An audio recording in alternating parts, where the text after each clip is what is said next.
ओम शांति। ओम शांति। ओम शांति। तो आइए चलते हैं अपने इस रूहानी सफ़र पर, जहाँ डेली लाइफ लेसन में हम अपने मुरली को कनेक्ट करते हैं और उस गॉडली टचिंग को लेते हैं, उस गॉडली ब्लेसिंग को लेते हैं जो हम सब के लिए रोज नई आती है। तो आज 19 जुलाई 2022 को परमात्मा के जो डिवाइन ब्लेसिंग्स और महावाक्य हैं वो इस तरह से हैं।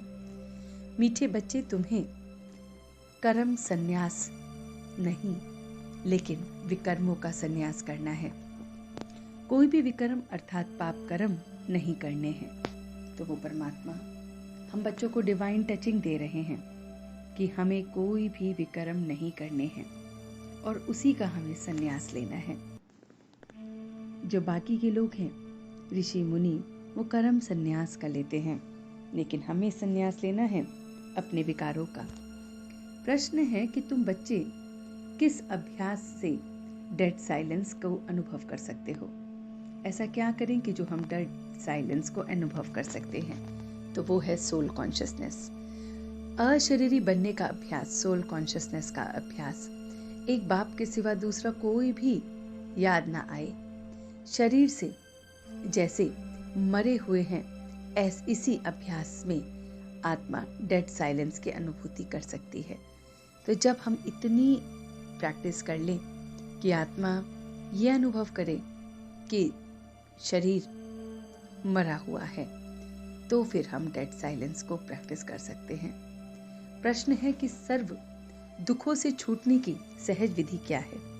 तो उसका आंसर है, ड्रामा को अच्छी रीति बुद्धि में रखो, हर एक पाठधारी को साक्षी होकर देखो, तो दुखों से छूट जाएंगे। कभी किसी बात का धक्का नहीं आएगा। तो किसी भी बात का अगर हमें धक्का आता है तो इसका अर्थ है कि हम ड्रामा के राज को नहीं समझते, उसको साक्षी होकर नहीं देखते, उसमें अपनी मत को मिक्स करते हैं। आज का गीत है ओम नमः शिवाय। धारणा के लिए मुख्य सार है, अशुद्धता को छोड़ शुद्ध अहंकार में रहना है। ये चेहरा देवताओं जैसा सदा हर्षित रखने के लिए अपार खुशी में रहना है। तो हमें अशुद्धता को, बहुत अशुद्धता को अपने अंदर से छोड़ देना है और शुद्ध अहंकार को अपने अंदर रखना है और सदा हर्षित रखना है और अपार खुशी में रहना है। बाप दादा समान निरअहंकारी बनना है, सेवाधारी बनकर सबूत देना है, कभी कपूत नहीं बनना है। तो उसका बहुत सपूत बच्चा हमें बनना है, निरअहंकारी हमें बनना है। तो बाबा आज हमें बता रहे हैं कि किस तरह से हम अशुद्धता को छोड़ देना चाहिए, अहंकार को छोड़ देना चाहिए और चेहरे पर सदा हर्षित मुख हमारा रहे, खुशी रहे और हमें निरअहंकारी बनना है।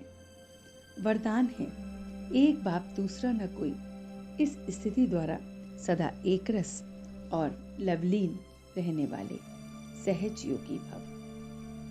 एक बाप दूसरा न कोई, जो बच्चे ऐसी स्थिति में सदा रहते हैं, उनकी बुद्धि सार स्वरूप में सहज स्थित हो जाती है।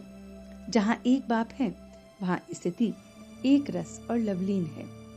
अगर एक की बजाय कोई दूसरा तीसरा आया तो खिटपिट होगी। इसलिए अनेक विस्तारों को छोड़ सार स्वरूप में अनुभव करो। एक की याद में एक रस हो रहो तो सहज योगी बन जाएंगे। तो सहज योगी बनने का सहज राज बता रहे हैं, वो है कि उस परमात्मा को सदैव याद रखना है। आज का स्लोगन है, दिल में सदा यही अनहद गीत बजता रहे कि मैं बाप की और बाप मेरा। बस यही गीत हमें आगे तक बचा के रखेगा।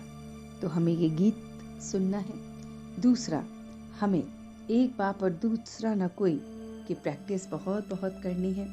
निरअहंकारी बनना है। अपने अंदर अशुद्धता को छोड़ शुद्ध संकल्प के लिए सदा हर्षित चेहरा होना चाहिए और बहुत बहुत दुखों से छूटने के लिए साक्षी होकर देखना है। कभी भी किसी बात का धक्का नहीं मानना है। फिर डेड साइलेंस के लिए सोल कॉन्शियसनेस की प्रैक्टिस करनी है और बस उस सोल कॉन्शियसनेस की प्रैक्टिस में विकारों का हमें संन्यास लेना है। इन सभी बातों को परमात्मा की डिवाइन टचिंग से हम लेते हैं और पूरे दिन इन्हें हम अपनी ज़िंदगी से कनेक्ट करेंगे और देखेंगे कि ये किस तरह से हमारे साथ, हमारे ज़िंदगी के साथ आसानी से जुड़ जाता है। ओम शांति, ओम शांति, ओम शांति।